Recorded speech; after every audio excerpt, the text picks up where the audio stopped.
అన్నదాత అన్నదాత మీ అన్నదాత చెమటోడ్చి ఆహారాన్నందించే రైతన్నా అనునిత్యం నీ కండదండగా నిలిచే నేస్తం ఎవరన్నా అన్నదాత అన్నదాత మీ అన్నదాత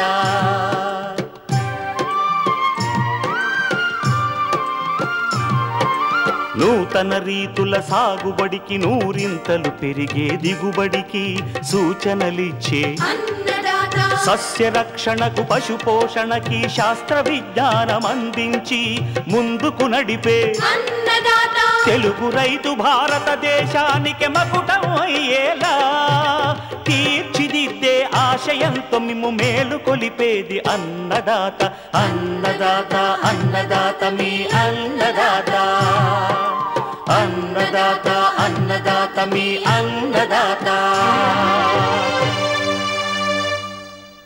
అన్నదాత ప్రేక్షకులకు నమస్కారం. ఈనాటి ముఖ్యాంశాలు: యాసంగి వరిలో సమగ్ర ఎరువుల యాజమాన్యం, రబీ వేసవి వేరుశెనగ సాగులో మెళకువలు, క్యాబేజీ క్యాలీఫ్లవర్ పంటల్లో చీడపీడల నివారణకు సమగ్ర సస్యరక్షణ పద్ధతులు, ఇంకా జై కిసాన్ వ్యవసాయ సమాచారం.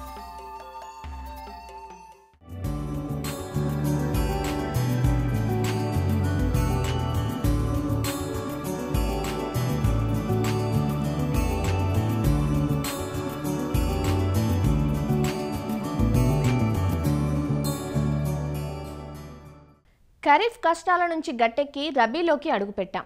రబీలో ఉండే విపరీతమైన చలి, చివర్లో ఉండే అధిక ఎండలను వరి పైరు తట్టుకోవాలంటే పైరుకు అన్ని రకాల పోషకాలను సమగ్రంగా వేయాల్సి ఉంటుంది.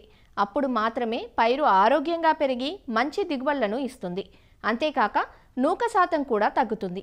యాసంగి వరిలో సమగ్ర పోషక యాజమాన్యం గురించి తెలియజేస్తున్నారు ప్రొఫెసర్ జయశంకర్, తెలంగాణ రాష్ట్ర వ్యవసాయ విశ్వవిద్యాలయం రాజేంద్రనగర్లోని నేల ఆరోగ్య యాజమాన్య సంస్థ ప్రధాన శాస్త్రవేత్త డాక్టర్ కె పవన్ చంద్రారెడ్డి. రబీలో సాగు చేసే వరిలో పోషకాల యాజమాన్యం గమనించినట్లయితే వరి సాగులో వరి పెరుగుదల కానీ దాని దిగుబడిని ప్రభావితం చేసే అంశాలలో ప్రధానమైనది ఎరువుల యాజమాన్యం. రైతు సోదరులు సేంద్రియ ఎరువులైనటువంటి పశువుల ఎరువు, కంపోస్టు, అదేవిధంగా పచ్చిరొట్టె ఎరువులు, జీవన ఎరువులు అంటే సమగ్ర పోషక యాజమాన్యంలో భాగంగా వీటిని వాడుతూ రసాయనిక ఎరువులతో పాటు వీటిని కూడా వాడడం వల్ల నాణ్యమైన దిగుబడులు, అధిక దిగుబడులు వచ్చే అవకాశం ఉంది. ముఖ్యంగా ఈరోజు మనకు సేంద్రియ ఎరువులు చూసుకున్నట్లయితే పశువుల ఎరువు కానీ, కంపోస్ట్ కానీ, అదేవిధంగా వర్మి కంపోస్టు, వీటిని రసాయనిక ఎరువులతో పాటు వాడినట్లయితే మనకు భూసారం పెరగడమే కాకుండా నత్రజని కనీసం 20 నుండి 20% వరకు తగ్గించుకోవచ్చు. పచ్చిరొట్టె ఎరువులైనటువంటి అపరాలు కానీ, పిల్లి పెసర, జనుము, జీలుగా వీటిని కూడా మనం వరిని నాటే ముందు పొలంలోనే సాగు చేసుకొని దుక్కిలో దున్నడం వల్ల, కలియ దున్నడం వల్ల మనకు సుమారు 20 నుండి 25% వరకు నత్రజని ఆదా చేసుకోవచ్చు.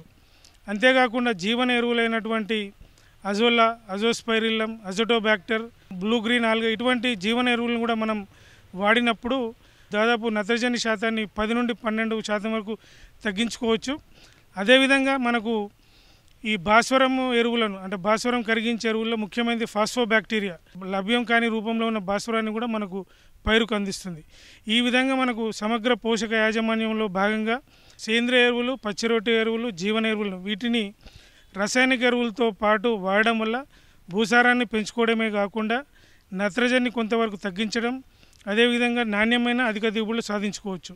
ఇక రసాయనిక ఎరువుల విషయానికి వచ్చినట్లయితే ముఖ్యంగా మనకు రబీలో సాగు చేసే వరకు సిఫారసు చేసిన మోతాదు 48 కిలోల నత్రజని, 24 కిలోల భాస్వరము, అదేవిధంగా 16 కిలోల పొటాష్ను సిఫారసు చేయడం జరిగింది యూనివర్సిటీ ద్వారా. 48 కిలోల నత్రజని సూటి ఎరువుల రూపంలో అంటే యూరియా రూపంలో వేసుకున్నప్పుడు దాదాపు 104 కిలోల యూరియా, అదేవిధంగా 24 కిలోల సింగిల్ సూపర్ ఫాస్ఫేట్కి దాదాపు 150 కిలోల సింగిల్ సూపర్ ఫాస్ఫేటు, అదేవిధంగా 16 కిలోల పొటాష్ని అందించడానికి దాదాపు 30 కిలోల మ్యూరేట్ ఆఫ్ పొటాష్ని అందించాల్సి ఉంటుంది. ఈ నత్రజని అనే పోషకం ముఖ్యంగా పైరు త్వరగా మరియు ఏపుగా పెరగడానికి, ముదురు ఆకుపచ్చదనాన్ని కలిగించడానికి, మొక్కల్లో మాంసకృతుల శాతాన్ని పెంచడానికి ఉపయోగపడుతుంది.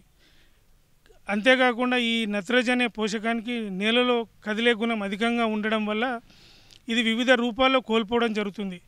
సో దానికి గాను మనం ఈ నత్రజని అనే పోషకాన్ని సిఫారసు చేసిన పూర్తి మోతాదును ఒకేసారి కాకుండా 3 నుంచి 4 దఫాలుగా వేసుకోవాలి. ముఖ్యంగా వరిలో చూసుకున్నట్లయితే మనం 3 దఫాలుగా వేసుకుంటే, అంటే దమ్ములో కానీ, తర్వాత బాగా దుబ్బు చేసే దశలో కానీ, తర్వాత అంకురం ఏర్పడే దశలో వేసుకోవాలి. ఈ విధంగా వేసుకోవడం వల్ల మనం నత్రజని కోల్పోయే స్వభావాన్ని తగ్గించుకోవచ్చు. ఈ మధ్యకాలంలో అన్ని కంపెనీలు కూడా నీమ్ కోటెడ్ యూరియాని విక్రయిస్తున్నాయి, అంటే వేప పూత పూసిన యూరియాని. దీన్ని వేయడం వల్ల మనము ఈ నత్రజని వివిధ రూపాల్లో కోల్పోయడాన్ని తగ్గించుకోవచ్చు. అదేవిధంగా నత్రజని వినియోగ సామర్థ్యాన్ని కూడా పెంచుకోవచ్చు. ఇక భాస్వరం విషయానికి వస్తే, ముఖ్యంగా భాస్వరం అనేది వేరు వ్యవస్థ బలంగా ఏర్పడడానికి, అదేవిధంగా పూత కానీ కాత త్వరగా వచ్చేటట్టు చేస్తుంది. అయితే ఈ భాస్వరం యొక్క వినియోగం, భాస్వరం యొక్క అవసరం మొక్కకు తొలి దశల్లో ఉండడం వల్ల సిఫారసు చేసిన పూర్తి భాస్వరాన్ని ఒకే మోతాదులో దమ్ములో వేసుకోవడం వల్ల మనకు పూర్తిగా లభ్యమవుతుంది. అదేవిధంగా ఈ భాస్వరం అనే పోషకానికి నేలలో కదిలే గుణం ఉండదు నత్రజని మాదిరిగా. కాబట్టి మనం ఎక్కడైతే వేస్తామో అది మట్టి రేణువులను అంటిపెట్టుకొని స్థిరీకరణ జరగడం వల్ల ఈ భాస్వరం అనే పోషకం కోల్పోయే స్వభావం ఉండదు. కాబట్టి సిఫారసు చేసిన పూర్తి మోతాదును సింగిల్ ఫాస్ఫేట్ రూపంలో, అంటే సుమారు 150 కిలోల సింగిల్ ఫాస్ఫేట్ను మనం చివరి దమ్ములో వేసుకున్నట్లయితే మొక్కకు క్రమంగా ఉపయోగపడుతుంది. అదేవిధంగా పొటాష్ విషయానికి వచ్చినట్లయితే, ఈ పొటాష్ అనే పోషకం ముఖ్యంగా మనకు మొక్క యొక్క రోగ నిరోధక శక్తిని పెంచుతుంది. అదేవిధంగా మొక్కలు చలి కానీ, వేడి కానీ, వర్షాభావ పరిస్థితులను తట్టుకోవడానికి ఎక్కువగా ఉపయోగపడుతుంది. అంతేకాకుండా మొక్కలను చీడపీడలను తట్టుకోవడం, అంటే రోగ నిరోధక శక్తిని పెంచుతుంది. అంతేకాకుండా మొక్కకు కాండం యొక్క గట్టిదనాన్ని పెంచుతుంది. అంతేకాకుండా పైర్ల దిగుబడి నాణ్యతను పెంచడానికి ఉపయోగపడుతుంది. అయితే ఈ పోషకానికి కూడా నేలలో కొంతవరకు కదిలే గుణం ఉండడం వల్ల సిఫారసు చేసిన పూర్తి పొటాష్ మోతాదును, అంటే మ్యూరేట్ ఆఫ్ పొటాష్ని మనకు సుమారు 30 కిలోల మ్యూరేట్ ఆఫ్ పొటాష్ అవసరం అవుతుంది. దీన్ని 2 దఫాలుగా, నల్లరేగడి నేలలో అయితే పూర్తి మోతాదును ఒకేసారి వేసుకోవాలి దమ్ములో. అదే తేలికపాటి నేలలో అయితే సగం మోతాదును దమ్ములో, ఇంకా మిగతా సగాన్ని అంకురం ఏర్పడే దశలో వేసుకున్నట్లయితే మనకు పూర్తిగా మొక్కకు లభ్యమవుతుంది. అంతేకాకుండా మనకు కొంతమంది రైతు సోదరులు ఈ సూటి ఎరువులు కాకుండా కాంప్లెక్స్ ఎరువుల రూపంలో కూడా వేస్తుంటారు. మనకు దాదాపు తెలంగాణ జిల్లాలో బీజ్ కానీ, బారాబత్తి సోలా అని, తర్వాత మిగతా డిఏపి రూపంలో కూడా వేస్తుంటారు. అయితే మనము ఈ ఖర్చు విషయంలో చూసుకున్నప్పుడు ఈ కాంప్లెక్స్ ఎరువుల కన్నా మనం సూటి ఎరువులుగా వేసుకున్నప్పుడు ఈ ఖర్చు కూడా తగ్గుతుంది. అంతేకాకుండా మంచి దిగుబడులు కూడా వచ్చే ఆస్కారం ఉంటుంది. ఇదే కాకుండా ముఖ్యంగా రైతు సోదరులు గమనించాల్సింది ఏంటంటే, ఆ పైరుకు ఎంత ఎరువులు వేసామన్నది ముఖ్యం కాదు, వాటి వేసిన వాటిలో మొక్క ఏ మేరకు వినియోగించుకుంటుంది, అదేవిధంగా మనం 1 కిలో ఎరువు వేసినప్పుడు ఎంతవరకు దిగుబడి పెరుగుతుందనే అంశాలపైన దృష్టి పెట్టి ముఖ్యంగా సిఫారసు చేసిన ఎరువులను సరైన రూపంలో, సరైన మోతాదులో, సరైన సమయంలో, సరైన పద్ధతిలో వేసినప్పుడు మంచి దిగుబడులు, నాణ్యమైన దిగుబడులు వచ్చే ఆస్కారం ఉంటుంది. మనకు ముఖ్యంగా ఎరువులు వేసుకునే సమయంలో నత్రజని ఎరువులు కానీ వేసుకున్నప్పుడు బురద పదంలో వేసుకొని తర్వాత 36 నుంచి 48 గంటల్లో తేలికపాటి తడి ఇచ్చినట్లయితే ఈ ఎరువుల వినియోగ సామర్థ్యం బాగా పెరుగుతుంది. అయితే మనకు ఎప్పుడైతే ఈ సూటి ఎరువులు వేయడం సాధ్యం కానప్పుడు చాలామంది రైతు సోదరులు ముఖ్యంగా కాంప్లెక్స్ ఎరువులను డిఏపి కానీ, బారాబత్తి సోలా కానీ, బీజ్ కానీ వీటిని ముఖ్యంగా దమ్ము చేసే సమయంలో కాంప్లెక్స్ ఎరువులను వేసుకోవాలి. అదేవిధంగా తర్వాత పిలక దశలో కానీ, అంకురం ఏర్పడే దశలో మనకి సూటి ఎరువులైనటువంటి యూరియా కానీ, మ్యూరేట్ ఆఫ్ పొటాష్ని వాడుకున్నట్లయితే మంచి ఫలితాలు అందుతాయి. మనకు కాంప్లెక్స్ ఎరువులను ఎట్టి పరిస్థితుల్లో కూడా పైపాటుగా వేసుకోవద్దు. అదేవిధంగా మనకు కొన్ని సమయాల్లో ముఖ్యంగా రబీ కాలంలో కొన్ని సూక్ష్మ పోషకాల లోపాలు కూడా తలెత్తే అవకాశం ఉంది. ముఖ్యంగా జింక్ కానీ, ఇనుము లోపం ఏర్పడే అవకాశం ఉంటుంది. అటు మనం పైరుపై వెంటనే ఈ జింకు కానీ, ఇనుము లోప లక్షణాలు గమనించిన వెంటనే జింక్ సల్ఫేట్ రూపంలో కానీ, ఐరన్ సల్ఫేట్ రూపంలో పంటపై పిచికారీ చేసుకున్నట్లయితే ఈ లోపాలను కూడా సవరించుకునే అవకాశం ఉంటుంది.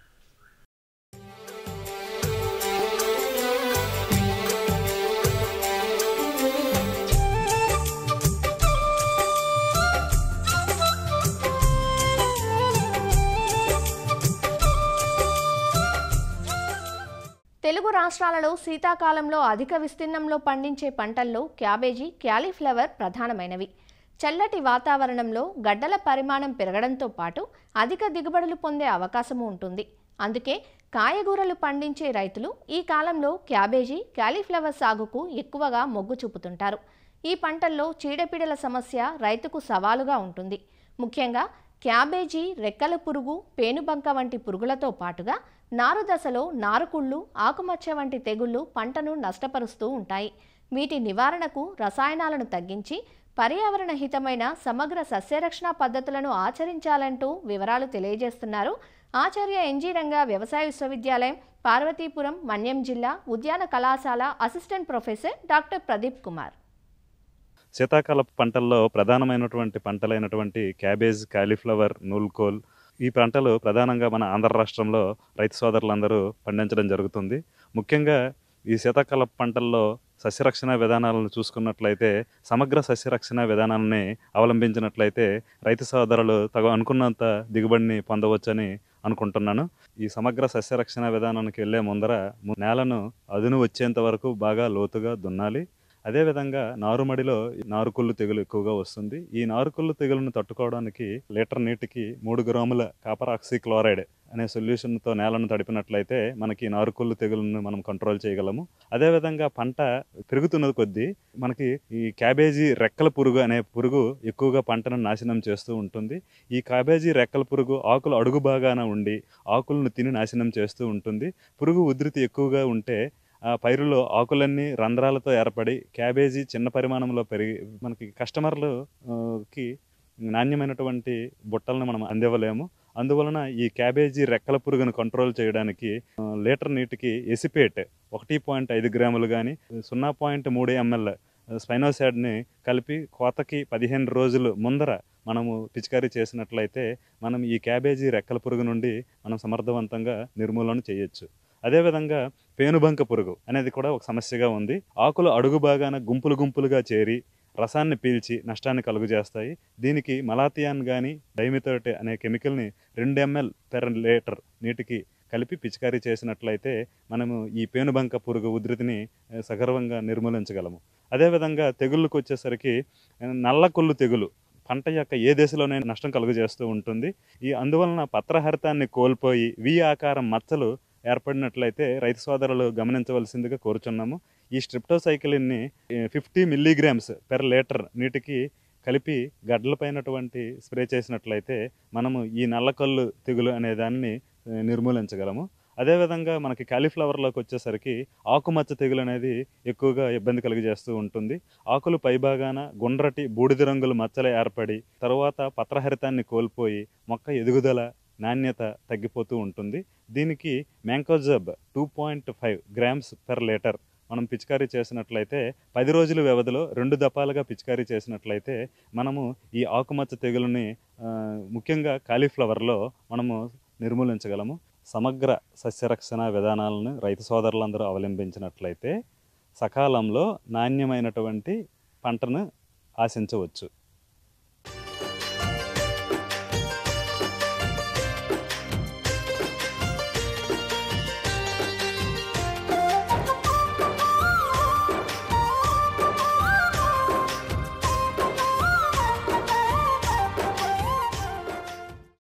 ఖరీఫ్, రబీ, వేసవి ఇలా 3 కాలాల్లోనూ సాగు చేసుకోదగ్గ నూనె గింజల పంట వేరుశెనగ. ఖరీఫ్ కంటే రబీ, వేసవి కాలాల్లో అధిక దిగుబడులతో పాటు గింజ నాణ్యత, నూనె శాతం ఎక్కువగా ఉంటుందని ఈ కాలాల్లో వేరుశెనగను ఎక్కువ విస్తీర్ణంలో సాగు చేస్తుంటారు. కోస్తా ఆంధ్రలో రబీ, వేసవి పంటను రైతులు నవంబర్ 15 నుంచి డిసెంబర్ నెలాఖరు వరకు విత్తుకుంటారు. చీడపీడల బెడద కూడా రబీ పంటకు తక్కువే. వేరుశెనగ నుంచి ఎకరాకు 20 నుంచి 25 క్వింటాళ్ల అధిక దిగుబడులు పొందే అవకాశం ఉన్నప్పటికీ రైతులు చేపట్టే యాజమాన్య లోపాల వల్ల దిగుబడులు తక్కువగా ఉంటున్నాయి. సాగు చేసే ప్రాంతాన్ని బట్టి రకాలను ఎంపిక చేసుకోవటం, విత్తన శుద్ధి, కలుపు యాజమాన్యం, పోషక యాజమాన్యం సక్రమంగా పాటిస్తే ఆశించిన దిగుబడులు పొందే అవకాశం ఉందంటూ రబీ వేరుశెనగ సాగు వివరాలను తెలియజేస్తున్నారు ప్రకాశం జిల్లా కందుకూరు కృషి విజ్ఞాన కేంద్రం సీనియర్ శాస్త్రవేత్త మరియు అధిపతి డాక్టర్ ప్రసాద్ బాబు.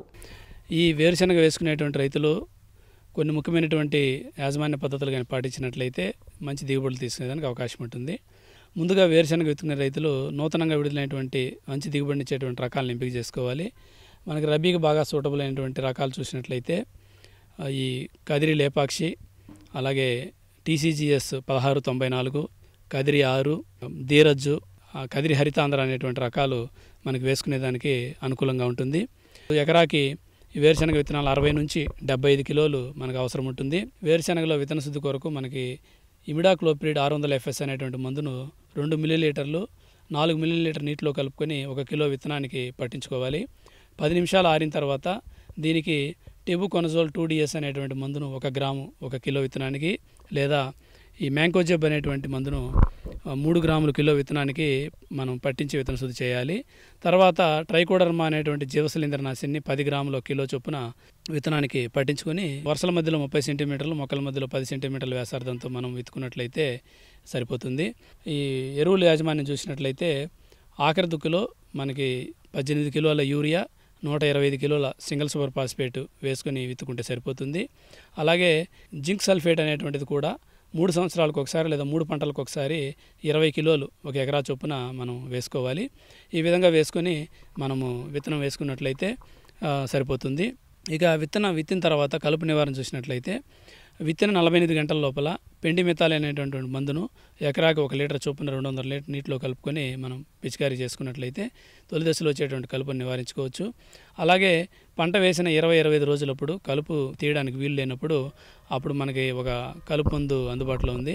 ఎమాజితాపిర్ అనేటువంటి మందును 250 మిల్లీలీటర్లు 1 ఎకరాకి 200 లీటర్ నీటిలో కలుపుకొని కలుపు 2 నుంచి 3 ఆకుల దశలో ఉన్నప్పుడు మనం పిచికారీ చేసుకుంటే మలి దశలో కూడా వచ్చేటువంటి కలుపును మనం సమర్థవంతంగా నివారించుకోవచ్చు. పంట విత్తిన తర్వాత పోషకాల యాజమాన్యం చూసినట్లయితే 30 రోజులప్పుడు 60 రోజులప్పుడు మనకి పూత కాయ బాగా రావడానికి 319 కానీ లేదా 13-0-45 అనేటువంటి నీటిలో కరిగే ఎరువును ఎకరాకి 2 కిలోల చొప్పున పిచికారీ చేసుకోవాలి.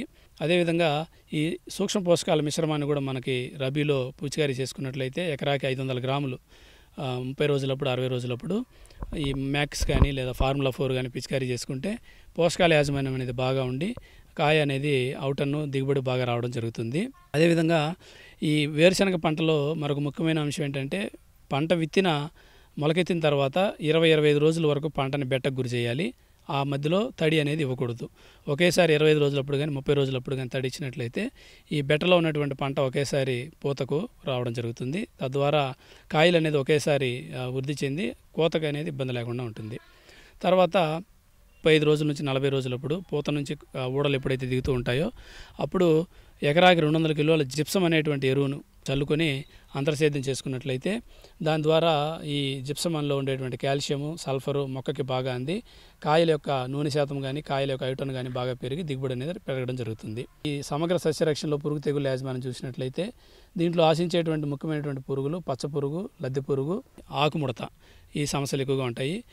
వీటికి సమగ్ర సస్యరక్షణ చర్యలైనటువంటి చుట్టూ 4 వరుసలు జొన్న కానీ సజ్జ కానీ వేసుకోవడం, పంట విత్తిన 20 రోజులు 30 రోజులప్పుడు ఈ లింగాకర్షక బొట్లు అనేది ఎకరాకి 10 చొప్పున పెట్టుకోవాలి. రసం పీల్చే పురుగుల నివారణకు పసుపు రంగు, నీలం రంగు జిగురొట్టలు అనేది ఎకరాకి 25 చొప్పున పంట కంటే 1 అడుగు ఎత్తులో పెట్టుకోవాలి.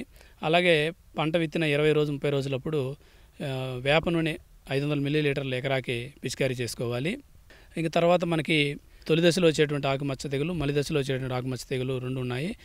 ఈ నివారణకు మనకి 400 ml హెక్సోకొనజోల్ కానీ లేదా 200 ml ప్రోపికొనజోలు లేదా 400 ml మనకి టెబుకొనజోల్ అనేటువంటి మందును పిచికారీ చేసుకున్నట్లయితే దీన్ని మనం సమర్థవంతంగా ఆకుమచ్చ తెగులు నివారించుకోవచ్చు. సో ఈ విధంగా సమగ్ర పోషకాల యాజమాన్యం, సమగ్ర సస్యరక్షణ చర్యలు మనం వేరుశనగలో చేపట్టినట్లయితే రబీలో మనకు మంచి దిగుబడులు తీసుకునేదానికి అవకాశం ఉంటుంది.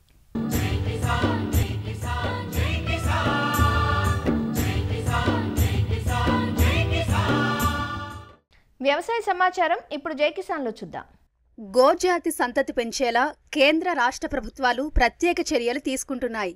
ఇందులో భాగంగానే మేలైన దేశీయావుల ఉత్పత్తికి పిండ మార్పిడి, సెక్స్ సార్టెడ్ సెమన్ విధానాలను అమలు చేస్తున్నాయి. అన్నమయ్య జిల్లా రైల్వే కోడూరు మండలం శెట్టిగుంట ప్రభుత్వ పశు వైద్యశాలలో పశు వైద్యాధికారులు ఈ నూతన సాంకేతిక విధానాల ద్వారా దూడలను అభివృద్ధి చేశారు. ఒంగోలు జాతి నాటు ఆవుకి పిండ మార్పిడి విధానంలో పొంగనూరు దూడ జన్మించింది. అలాగే సెక్స్ సార్టెడ్ సెమన్ విధానంలో జెర్సీ పెయ్య దూడ పుట్టింది. పిండ మార్పిడి, సెక్స్ సార్టెడ్ సెమన్ విధానాలు సఫలీకృతమై ఆరోగ్యవంతమైన దూడలు జన్మించాయని పశు వైద్య అధికారులు చెబుతున్నారు. మేము పిండ మార్పిడి విధానం ద్వారా ఒక నాటావుకి పొంగనూరు జాతి కోడదూడను జాతి పిండాన్ని ప్రవేశపెట్టడం జరిగింది. దానిని మే నెలలో సూలు నిర్ధారణ డాక్టర్ ఆరిఫ్ గారు ఉపసంచాలకులు గారు చేయడం జరిగింది. మేము ఏదైతే నిర్ధారించుకున్నామో అదే రకం పొంగనూరు జాతి కోడదూడ చాలా మంచి లక్షణాలతో జన్మించింది. సో చాలా ఆనందంగా ఉంది. దేశంలోనే ప్రప్రథమంగా మా యొక్క సెట్టిగుంట హాస్పిటల్లో ఈ విధంగా దూడ పుట్టడం చాలా ఆనందకరంగా ఉంది. జనరల్గా ఎంబ్రియో ట్రాన్స్ఫర్ టెక్నాలజీ అనేది అందరు వెటర్నరీ డాక్టర్లకు ఒక కళగా ఉంటుంది. కానీ ఆ కళ అనేది ఇప్పుడు మా చేతుల్లో ఉంది. సో ఇది చాలా ఆనందంగా ఉంది. అంతరించిపోయే జాతులు ఉన్నాయో లేదా మంచి జన్యు లక్షణాలు కలిగినటువంటి జాతులు ఉన్నాయో వీటినన్నింటినీ ఈ యొక్క పిండ మార్పిడి విధానం ద్వారా మనము చాలా త్వరితగతిన చాలా తక్కువ సమయంలో డెవలప్ చేసుకునేదానికి చాలా మంచి అవకాశాలు ఉన్నాయి. ఇప్పుడు దాదాపు మీకు పొంగనూరు ఆవు పాలు దాదాపు 2 నుంచి 3 లీటర్ల దాకా వస్తాయి. పొంగనూరు ఆవుకి మిల్క్ అనేది A2 మిల్క్, కెసిన్ అనే ప్రోటీన్ ఉంటుంది. ఇది క్యాన్సర్ని నిరోధిస్తుంది. రెండోది వచ్చేసి గుండె జబ్బులు ఇలాంటివన్నింటినీ కూడా నిరోధించే అవకాశాలు ఉన్నాయి. 1 లీటరు 200 నుంచి 300 రూపాయలు కూడా అమ్మే పరిస్థితులు ఉన్నాయి. రెండోది చాలా మటుకు సెంటిమెంట్గా ఇంటి దగ్గర పెట్టుకోవడం జరుగుతుంది. యూరిన్ అనేది కూడా ప్రకృతి సేద్యానికి ఉపయోగపడుతుంది. మన రాష్ట్ర ప్రభుత్వము ప్రతిష్టాత్మకంగా ప్రారంభించినటువంటి లింగ నిర్ధారిత వీర్యం సెక్స్ సార్టెడ్ సెమన్ టెక్నాలజీలో మన రైల్వే కోడూరు చాలా ముందంజలో ఉంది. ఈ యొక్క స్కీమ్లో మనము ఒక పశువుకి 2 సెక్స్ సార్టెడ్ సెమన్ అనేది వేయడం జరుగుతుంది. 500 రూపాయలు రైతు దగ్గర కలెక్ట్ చేసుకుంటాము. 2 సూదుల్లో గన పశువు కట్టకపోతే లేదా నిలబడకపోతే 500 రూపాయలు అనేది వెనక్కి ఇవ్వడం జరుగుతుంది. దీంట్లో 90-10% అంటే 90% పేదోడే పుట్టే ఛాన్స్ ఉంటుంది. 10% కోడదూడు పుట్టే ఛాన్స్ ఉంటుంది. ఒకవేళ గన కోడదూడు గన పుట్టినట్లయితే వాళ్ళు కట్టిన 500 రూపాయల్లో 250 రూపాయలు తిరిగి రైతుకు చెల్లించడం జరుగుతుంది. సో దానికి already sex sorted jersey calf అనేది వేయడం జరిగింది. జెర్సీ కాఫ్ అనేది చాలా ఆరోగ్యంగా చాలా బ్రీడ్ క్వాలిటీస్తో ఉందండి. రైతు కూడా చాలా ఆనందంగా ఉన్నారు. ఆ సెక్స్ సార్టెడ్ సెమన్ ద్వారా వచ్చిన జెర్సీ కాఫ్ చూసి ఇంతవరకు దానికి ఎప్పుడు అంత మంచి బ్రీడ్ క్వాలిటీ రాలేదనేసి చాలా ఆనందపడుతున్నారు. సెక్స్ సార్టెడ్ సెమన్ ద్వారా పుట్టిన దూడ మా కళ్ళ ముందరే ఉంది. అదేవిధంగా ఎంబ్రియో ట్రాన్స్ఫర్ ద్వారా పుట్టిన దూడ మా కళ్ళ ముందరే ఉంది. సో అందరూ కూడా ఎంబ్రియో ట్రాన్స్ఫరు మరియు ఈ సెక్స్ సార్టెడ్ సెమన్ మన రాష్ట్ర ప్రభుత్వం ఈ ప్రవేశపెట్టిన పథకాలని అందరూ సద్వినియోగం చేసుకుంటారనేసి సో మనసా కోరుకుంటున్నాను. పిండ మార్పిడి, సెక్స్ సార్టెడ్ సెమన్ విధానాల్లో దూడలు జన్మించడంపై రైతులు సంతోషం వ్యక్తం చేస్తున్నారు. పశు వైద్యాధికారులు తమకు ఎంతో సహాయకారిగా ఉంటున్నారని, రైతులకు వర్తించే పలు పథకాలపై అవగాహన కల్పిస్తున్నారని వారంటున్నారు. మాకు 3 ఆవులు ఉన్నాయి, వ్యవసాయం చేస్తుంటాను. ఇదివరకు ఫస్ట్ డెలివరీకి జెర్సీ కోడదూడ పెట్టింది. సెకండ్ పిండ మార్పిడి ద్వారా పొంగనూరు పెట్టినారు. అది సక్సెస్ అయింది 100%. చాలా సంతోషం ఉంది. పిండ మార్పిడి విధానంతో అత్యంత ఆరోగ్యకరమైన దూడకు జన్మనిచ్చే విధంగా మా డాక్టర్ ప్రతాప్ గారు ప్రయత్నం ఫలించింది. ఆయన ఎంతో కృషితో ఈ కార్యక్రమాన్ని విజయవంతం చేశారు. దీనివల్ల వచ్చిన లాభాలు ఏంటంటే రైతుకు ఏదో ఒక జాతికి చెందిన ఆవు మాత్రమే ఉంటుంది.